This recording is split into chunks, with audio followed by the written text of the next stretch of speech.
Hey, buddy, this doesn't concern me. Hey, you're beating on a guy who can't defend himself. One of the biggest storylines in Daredevil Born Again revolves around the trial of Hector Ayala, played by Camar de los Reyes, also known as the White Tiger.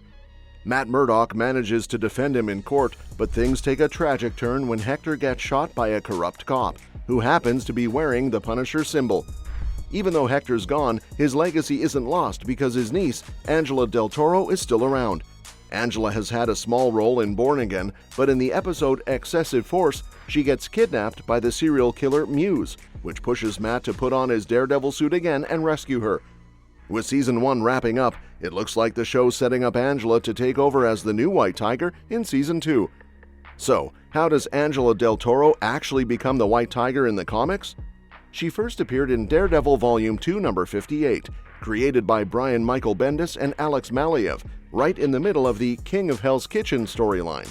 At this point, Matt has already taken down Wilson Fisk and had taken up the Kingpin title himself, which didn't sit well with other heroes and also caught the attention of the Yakuza, who wanted to take over Hell's Kitchen. Angela, who was an FBI agent at the time, was assigned to keep an eye on Matt, but after seeing her partner killed and inheriting her uncle's amulets of power, she turned to Matt for help.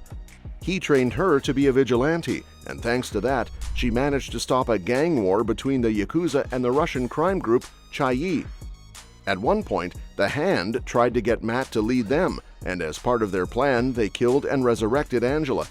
She ended up joining Matt when he finally took charge of the Hand and became one of his closest allies alongside Black Tarantula. But the Hand's magic started to corrupt her, pushing her to try and kill Black Tarantula, which eventually got her sent to prison. Later on, she broke free and started working with the Maker, a twisted version of Reed Richards from an alternate universe who gave her a different version of the amulets of power that enhanced her abilities even more. Her aunt, Ava Ayala, who had inherited the true amulets, eventually freed Angela from the Maker's influence and got rid of the Hand's dark magic inside her. Now, Daredevil Born Again is setting up Angela to be a strong ally for Matt. While she's younger than her comic counterpart, the show is doing a great job of laying out her journey towards vigilantism. Losing her uncle has made her realize that justice can't always be served through the system, which is why she pushes Matt to do something about Muse's murders and the creepy murals appearing around New York. There's also a subtle hint that she's picking up Hector's amulet of power, which pretty much confirms that she's on her way to becoming the White Tiger. Born Again has put a lot of focus on the ripple effects of Daredevil's actions. Muse's murals highlight vigilantes like Matt and the Punisher, while Wilson Fisk seems determined to crack down on them.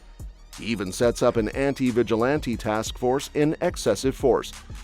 This makes it look like Born Again Season 2 could adapt parts of Devil's Reign, a storyline by Chip Zdarsky and Marco Cicchetto, where Fisk basically outlaws vigilantes in New York, putting a huge target on Daredevil and his allies. Set photos from Born Again even show Matt and Karen Page in disguise, suggesting they're on the run. If that's the case, Matt might train Angela to be the White Tiger so she can help him fight back against Fisk, while also fulfilling her own need for justice. Regardless of what happens next, it's clear that the White Tiger's legacy is going to be an important part of Born Again's future. Some people even think that Daredevil Born Again might be setting up Angela Del Toro as the newest Young Avenger. In the comics, White Tiger has never been part of the Young Avengers, but the MCU could be tweaking her story to fit into the team. One major change is that the Born Again version of Angela is a lot younger than her comic counterpart was when she got the Amulet of Power. This could be Marvel's way of prepping her for the Young Avengers lineup, which makes sense, considering she hasn't fully embraced her White Tiger identity yet, but it's only a matter of time before she does. By the end of Born Again, Angela will be White Tiger, it's just a question of where she'll go from there. The Young Avengers have been slowly coming together in the MCU, and while it's been a long time in the making, they're finally on their way. Right now, the confirmed lineup includes Miss Marvel, Kate Bishop's Hawkeye, and Stature. Other characters who are likely to join are Ironheart, Scar, Speed, Wiccan, Patriot, and America Chavez. That's already a packed team, but Angela Del Toro could be a great addition. The fact that Marvel decided to make her younger seems too deliberate to be a coincidence. She might be meant to join the Young Avengers at some point. Carrying on the White Tiger legacy, she could take up her uncle's mission and fight for people who can't protect themselves, doing what's right even when it's hard. The Young Avengers would give her the perfect opportunity to continue that mission, not just in New York, but on a much bigger scale. That said, the big question on everyone's mind is just how much Angela Del Toro is going to show off her powers in future projects. The White Tiger amulets don't just give her a little boost, they crank up her strength, speed, and agility to full-on superhuman levels.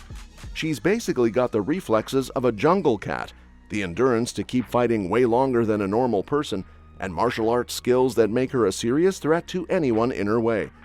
On top of that, she can heal faster than most, which is pretty handy when you're constantly in the line of fire. But what really makes her stand out? The amulets let her camouflage herself, meaning she can disappear into her surroundings like a ghost. That alone makes her one of the most unpredictable street-level heroes out there. And let's not forget, she's not just a fighter. Angela's got serious investigative skills. She knows her way around firearms, and she can hold her own in a brawl even without her powers. So the real question is, how much of this is the MCU actually going to tap into? Are we getting the full White Tiger experience, or are they holding back? How you doing, Hector? Pretty bad, Matt. All right, hang in there. Like I said, first step in a long process. Is your wife here? No. Interestingly, Daredevil Born Again might be teasing an upcoming MCU crossover. A future episode is rumored to reference a current MCU hero, and while that character hasn't been revealed yet, there's a good chance it could be Kamala Khan. We already know that Kamala's dad Yusuf is going to appear in Born Again, most likely as one of Matt Murdock's clients. While he's the only member of the Khan family confirmed for the show, his appearance could be a clue that Kamala might show up too. The last time we saw her, she was recruiting Kate Bishop for the Young Avengers, so it wouldn't be surprising if she ends up crossing paths with Angela and offering her a spot on the team. Even if Kamala doesn't make an appearance in this season of Born Again, Yusuf's role still helps lay the groundwork for future seasons where she could show up and recruit Angela. The MCU is clearly focusing on bringing in a new wave of superheroes, with the Young Avengers forming in the background. Angela Del Toro is just the latest addition to this growing roster. Once she officially becomes the White Tiger, it wouldn't be shocking if she ends up joining Ms. Marvel's new team, making her one of the founding members of the Young Avengers in the MCU. And that's everything we have to say about White Tiger's future in the MCU. Thanks for watching, and we'll see you in the next one.